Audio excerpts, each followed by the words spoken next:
हमारे शल्य चिकित्सक सुश्रुत की परंपरा के ध्वजवाहक, जिसमें कहता हूं हम ऋषियों के वंशज हैं, तो हमारे भाई सचिन जी ऐसे ही शल्य चिकित्सा करते हैं कि उनको ये सुश्रुत जिसी वरदान मिला है, ऐसे भाव से करते हैं कि अपने ऋषियों के प्रति पूर्ण कृतज्ञता, अपने गुरुओं के प्रति पूर्ण कृतज्ञता, अपने सहयोगियों के प्रति पूर्ण कृतज्ञता, और फिर हमको श्रेष्ठतम तरीके से काम करना है। हमें कोई भी कार्य द्वितीय कोटि का नहीं करना, दूसरे दर्जे का काम नहीं करना, दोयम दर्जे का काम नहीं करना। हम जो करेंगे वो हमारा प्रथम कोटि का कार्य होगा। और ऐसे ही आयुर्वेद में जहां हमने SLE, MS, ऑटोइम्यून डिजीज से लेकर के और हार्ट में लोगों को सर्जरी से बचाया, वहीं पर जहां जरूरी थी वहां सर्जरी में भी विश्व स्तर का काम पतंजलि योगपीठ में भाई सचिन जी ने करके दिखाया। ऐसे काम करना चाहिए। और इसमें 5-5 बार की 11 बार की जो रिकरेंस वाले केस थे, क्योंकि जो अंग्रेजी थोड़ा ज्यादा नहीं जानते वो रिकरेंसेस को समझते ही नहीं, वो सोचते पता नहीं रिकरेंस में ना जो बार बार हो जाता है। क्योंकि आस्था के ऊपर भी हमने 1-2 बार ही अपने शल्य चिकित्सा के बारे में यहां पर बताया।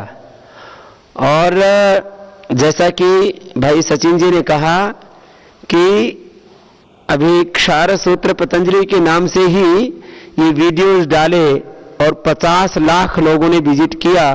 अभी हम इसको थोड़ा सा और प्रमोट कर देंगे आस्था पर, और हमारे, क्योंकि मेरे साथ और श्रद्धेय आचार्य जी का भी जो अकाउंट है फेसबुक पर, उस पर 60 लाख से ज्यादा लोग जुड़े हुए हैं, तो 1 करोड़ क्रॉस कर जाएगा। इसको लिंक कर दिया तो ये 1 करोड़ से क्रॉस कर जाएगा।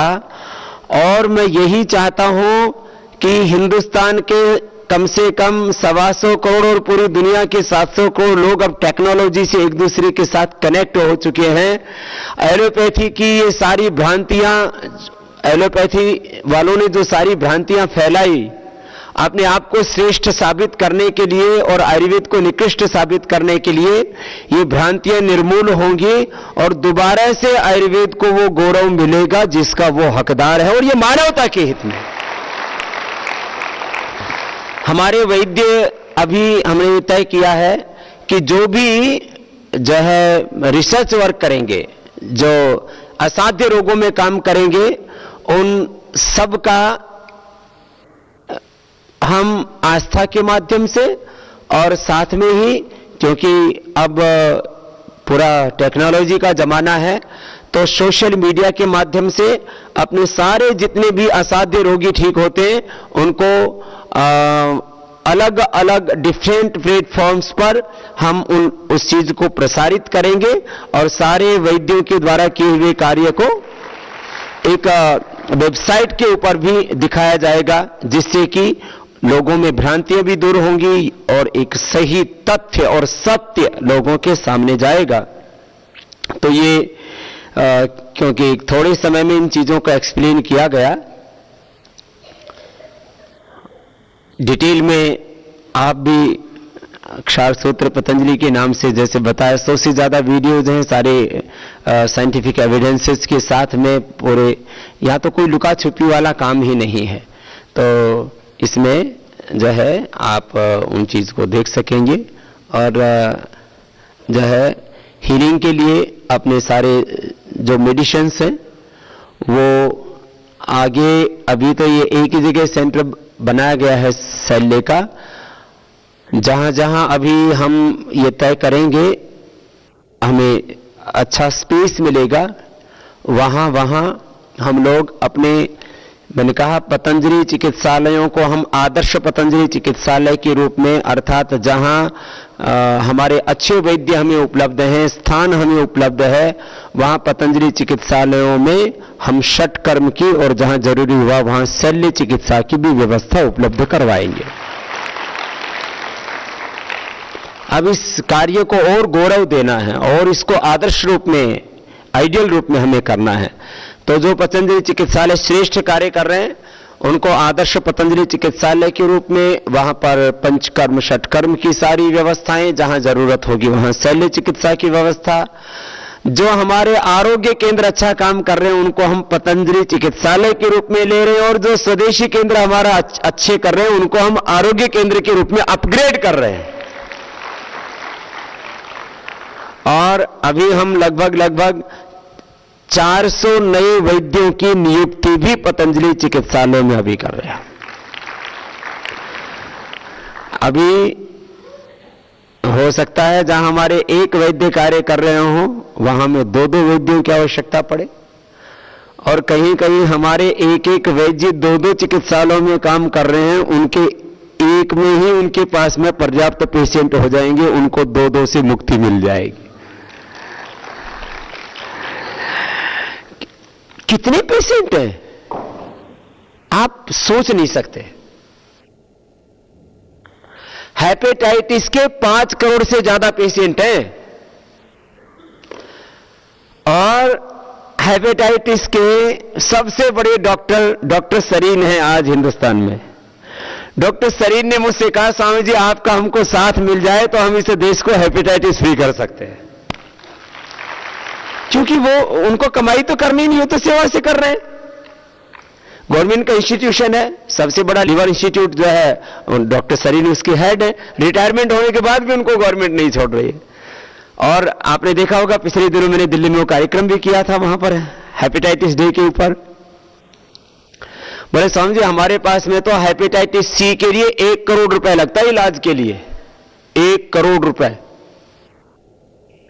हमने कहा हम औषधि देते हैं तो ज्यादा से ज्यादा 1,000 रुपए, कोई बहुत ही ज्यादा क्रिटिकल है तो 4-5 हजार रुपए, 10,000 रुपए से ज्यादा हमारा खर्चा नहीं है, और वहां 1 करोड़ रुपए लगते हैं, और फिर भी पेशेंट में दिक्कतें रहती हैं, कॉम्प्लिकेशंस बहुत होते हैं। और बोले बाबा जी हम तो हेपेटाइटिस सी ही क्योर कर पाते हैं, हेपेटाइटिस बी का तो हमारे पास में इलाज ही नहीं। हमने कहा हम तो डॉक्टर साहब टोटला श्योनाक की छाल का पानी पिला करके सर्वकल्प क्वाथ और उदाम्बरी जैसी साधारण औषधियां दे करके हम मात्र 100, 200, 500, 1000 रुपए में ही हेपेटाइटिस बी को भी क्योर कर देते हैं, जिसका पूरी दुनिया में कोई क्योर नहीं। Hepatitis A, hepatitis B, hepatitis C, इसके लिए हम लोगों को अभी क्या करना है, जो हम काम कर रहे हैं ना, हम लोग काम तो बहुत कर रहे हैं, उसको थोड़ा और सलीके से करना है और उसको प्रोपिगेट भी करना है। आज तो पूरी दुनिया में एक सिद्धांत बन गया, बोलो जो दिखता है वो बिकता है। अब चारों तरफ बड़े बड़े बोर्ड लगा करके बैठे हुए एलोपैथी वाले, बड़े बड़े बिल्डिंग लगा करके बैठे हुए एलोपैथी वाले, वही ठेकेदार बन गए हैं। अब पहले हमने राजनीति में ठेकेदारी प्रथा खत्म करवाई, अब एलोपैथी में भी ठेकेदारी प्रथा खत्म करवानी। पहले राजनीति के क्षेत्र में ठेकेदारी प्रथा खत्म हुई, कुछ लोग, कुछ खानदान, कुछ राजनीतिक पार्टियां की इस देश के ऊपर राज करना हमारा जन्मसिद्ध अधिकार है। हमने कहा चलो उखाड़ो इनके वंशवाद के सारे ध्वंस को। तो वंशवाद का विध्वंस वहां से उखाड़ा जो कहते थे कि देश पर तो राज करना हमारा और हमारे खानदान का, हमारी पार्टी का जन्मसिद्ध अधिकार। मिलकर भैया ये ठीक नहीं है। ऐसे ही चिकित्सा के क्षेत्र में भी जो स्वयंभू बने बैठे हैं कि हम ही एकमात्र ठेकेदार हैं, अभी चिकित्सा के क्षेत्र में, ऐसे ही धर्म के क्षेत्र में, ऐसे ही कृषि के क्षेत्र में सारे इन बेईमानों के तंबू उखाड़ने हैं। खेती में लोग बोलते थे यूरिया डीएपी जब तक नहीं डालोगे तब तक खेती अच्छी होगी ही नहीं। हमने यूरिया डाल करके यदि 180 टन होता था गन्ना, तो 220-230 टन बिना यूरिया, बिना डीएपी के गोबर के खाद से पैदा किया। हमारा उसमें कॉन्सेप्ट है जीरो बजट एग्रीकल्चर। अब हेल्थ में भी हम लेकर के आएंगे जीरो बजट हेल्थ सर्विसेज। तो भाई आप करो ना, करो कपालभाति, करो अनुलोम विलोम, बाबा को कोई रॉयल्टी देने की जरूरत नहीं है। मैंने तो बोला कई साल पहले, मैंने कहा यदि ये विदेशी के हाथ ये तकनीक लग जाती है ना, तो जैसे विदेशों में स्टूडियो खुले हुए हैं ना, तो कोई भी व्यक्ति कपालभाति अनुलोम विलोम समूह में करता तो बाबा रामदेव को पहले रॉयल्टी देनी पड़ती है, लेकिन हमने ऐसा नहीं किया। हमने कहा योग सबके कल्याण के लिए है, यह व्यापार के लिए नहीं, यह विश्व हमारा परिवार है, उसकी सेवा के लिए है। तो ऐसे अपने को बहुत बड़े काम करने। तो भाई वैद्य अरुण जी से मैं कहूंगा कि हमें बेहतर रिजल्ट यदि पेशेंट्स पर हमें चाहिए तो हमें किन किन चीजों का ध्यान करना पड़ेगा। एक बार वैद्य अरुण पांडे जी, एक बार सबके ओर से बहुत बहुत अभिनंदन है इनका। मैं स्वामी जी के माध्यम से आप लोगों को केवल ये बताना चाहता हूं कि जो पतंजलि योग पीठ है, शुरू से ही आयुर्वेद और जो वेद की जितनी जो उसके चिकित्सा सूत्र है, जो उसके सिद्धांत है, सिद्धांतों पे हमने काम किया है। स्वामी जी ने वेद का जो एक बेसिक सिद्धांत प्राणायाम पे काम करके पूरे वर्ल्ड में उस चीज को पहुंचाया। हम चाहते हैं कि आयुर्वेद का जो एक कॉन्सेप्ट, जो बेसिक कॉन्सेप्ट है, जो बेसिक सिद्धांत है, उसी पे हम काम करके आयुर्वेद को भी विश्व पटल पे स्थापित करें। उसके लिए आप लोगों को विशेष रूप से बुलाया गया है। आप अपने सेंटर्स को केवल मोस्टली ज्यादातर जैसे फॉलोअप केस के लिए यूज करिए तो ज्यादा बेटर होगा। किसी भी पेशेंट को आप पतंजलि योग पीठ एक बार जरूर भेजने के लिए कोशिश करिए कि कम से कम उसको हम 7 से 10 दिन के लिए आप भेजिए, कि उसके लिए हम 4 प्रोसेस पे काम करते हैं। तो असाध्य रोगी है, सामान्य रोगी तो आप वहां ट्रीट कर ही रहे। सामान्य रोगी आप अपने आप किसी भी पेशेंट से जब आप फर्स्ट टाइम आपके पास आता है तो उसको आप एक बार जरूर काउंसलिंग करो कि एक बार आप पतंजलि योग पीठ जरूर जाओ और कम से कम 7 से 10 दिन का टाइम निकाल करके जाओ। पतंजलि योग पीठ में हम 4 बेसिक प्रिंसिपल्स पे काम कर रहे हैं। एक तो कोई भी व्यक्ति जब फर्स्ट टाइम आए तो उसको हम सबसे पहले डिटॉक्सिफिकेशन कराएं। डिटॉक्सिफिकेशन में हम 2 प्रोसेस अपनाते हैं, एक तो यौगिक क्रिया अपनाते हैं, एक पंचकर्मा अपनाते हैं। पंचकर्म और दूसरा षटकर्म। तो पंचकर्म में यदि लगता है कि उसको पंचकर्मा की जरूरत है तो उसको पंचकर्म कराई जाएंगी। यदि लगता है कि उसके पास टाइम फैक्टर कम है, टाइम कम है, तो उसको हम षटकर्म क्रिया के द्वारा उसको पहले डिटॉक्सिफिकेशन करवाएंगे। डिटॉक्सिफिकेशन के बाद सेकेंड स्टेप हमारा होता है उस व्यक्ति की लाइफ मैनेजमेंट, क्योंकि आयुर्वेद का जो हमारा बेसिक, जो हमने यहाँ कॉन्सेप्ट जो यूज किया है, जो सिद्धांत यूज किया है, आयुर्वेद को एक डिसिप्लिन लाइफ के रूप में हमने अपनाया है कि आयुर्वेद एक डिसिप्लिन लाइफ है। आयुर्वेद को डिसिप्लिन लाइफ के रूप में हमने अपनाया है कि डिसिप्लिन लाइफ कैसी होनी चाहिए कि उसका 24 आवर का जो लाइफ है बिल्कुल डिसिप्लिन वे में हो। तो उसके लिए हम काउंसलिंग करवाते हैं। काउंसलिंग में 24 आवर का बिल्कुल चार्ट बनाएंगे। तो जितने हमारे चिकित्सक होंगे यहाँ, उस पेशेंट को अपने अंडर में रख करके उसकी काउंसलिंग करेंगे। वो काउंसलिंग आप अपने यहां से भी कर सकते हैं। तो सेकेंड स्टेप होता है हमारा काउंसलिंग पोर्शन।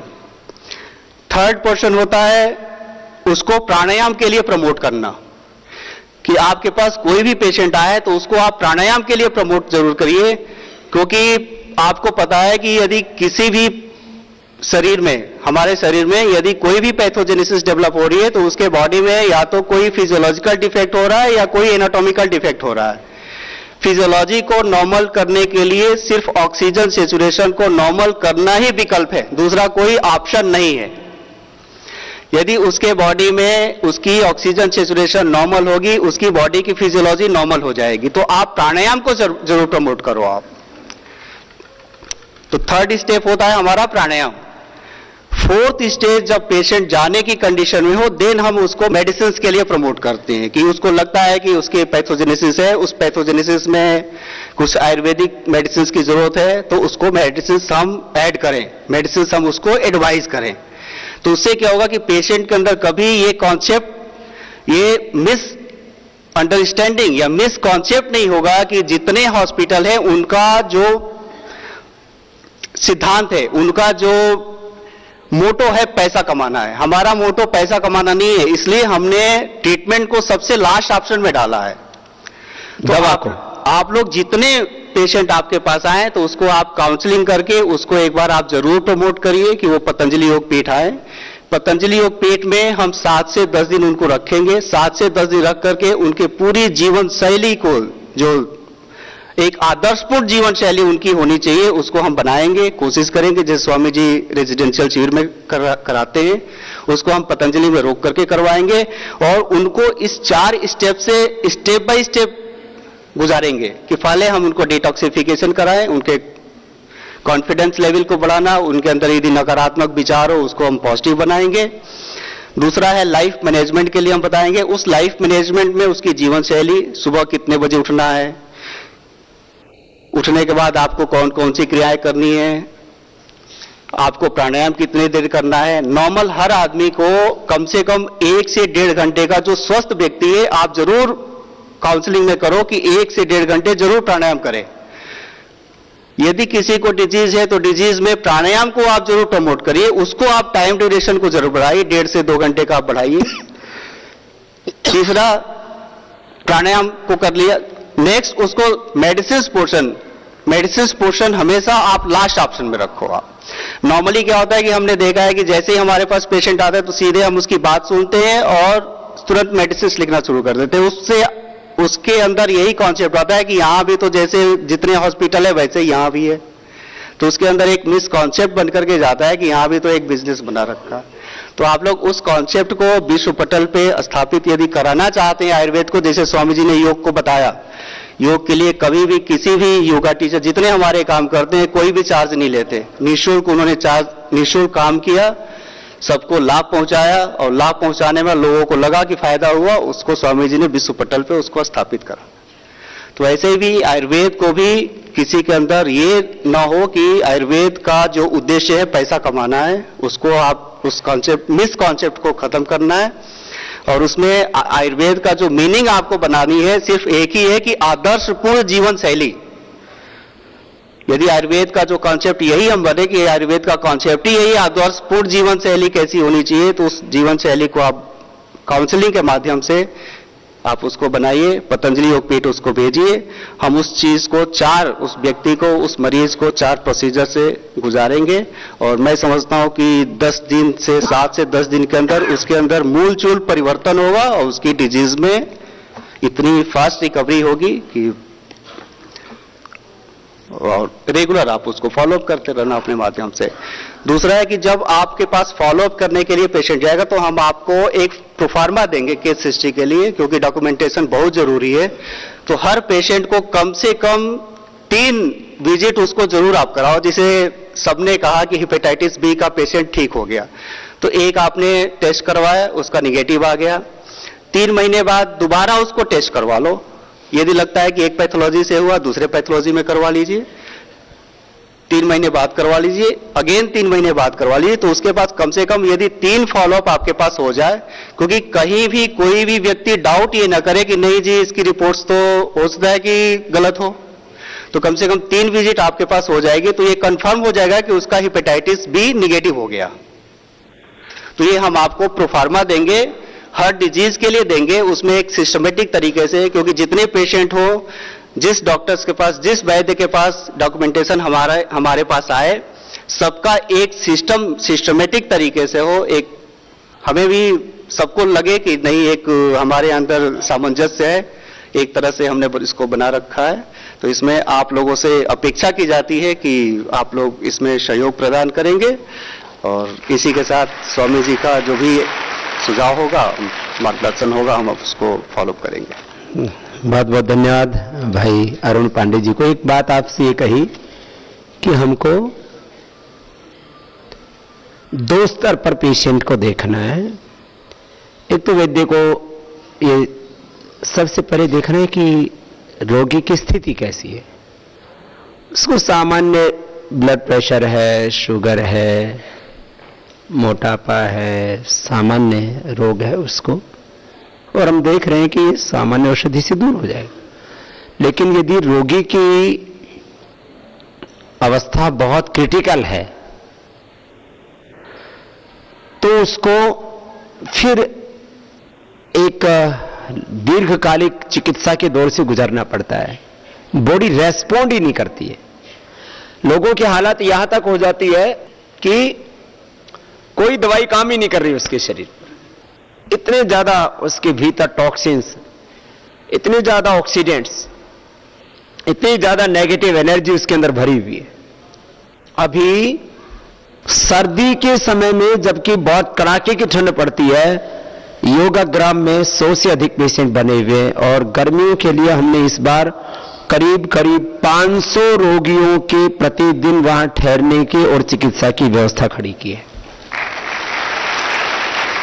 असाध्य रोगियों के लिए पतंजलि योगपीठ और पतंजलि योगपीठ के साथ योगाग्राम, दोनों जगह हम करीब 1000 रोगियों को यहां पर चिकित्सा देने की व्यवस्था खड़ी कर दी है। इससे असाध्य रोगी को अब पतंजलि से निराशा नहीं मिलेगी।